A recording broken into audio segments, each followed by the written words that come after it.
அன்பு நண்பர்களுக்கு வணக்கம். நான்மணிக்கடிகை பதிவேற்றம் 60 செய்யுள் 58. இனிது உண்பான் என்பான் உயிர் கொள்ளாது உண்பான். முனி தக்கான் என்பான் முகன் ஒழிந்து வாழ்வான். தனியன் எனப்படுவான் செய்த நன்றில்லான். இனியன் எனப்படுவான் யார் யார்க்கே யானும் துணியாது ஒழுக்கத்தவன்.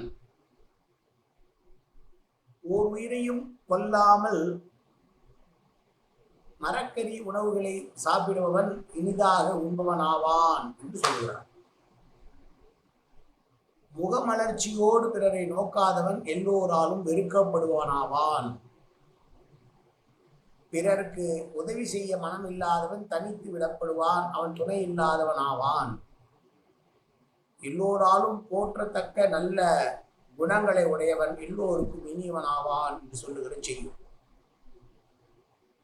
புலால் உணவை மறுக்கிற செய்யுள் முதல் வரி என்பது புலால் உணவை மறுக்க சொல்கிறது.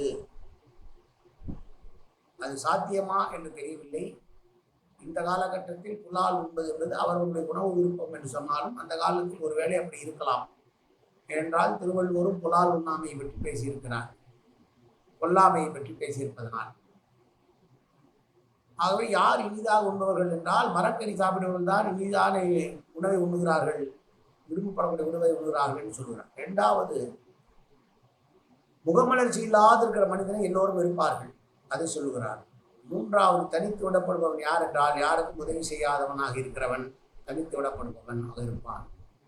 எல்லோராலும் விரும்பப்படக்கூடியவனாக இருக்கக்கூடியவன் யார் என்றால் எல்லோரிடம் நன்றாக பழகி நல்ல இயல்புடைய ஒரு மனிதனை எல்லோரும் விரும்புவார்கள், அவன் இனியவனாக இருப்பான் என்று சொன்ன செய்யுள். மீண்டும் செய்யுளை பார்ப்போம். இனிது உண்பான் என்பான் உயிர் கொள்ளாது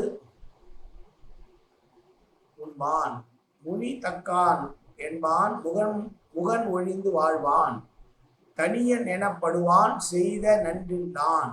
இனியன் எனப்படுவான் யார் யார்க்கே யானும் முனியாது ஒழுக்கத்தவன். நன்றி, வணக்கம்.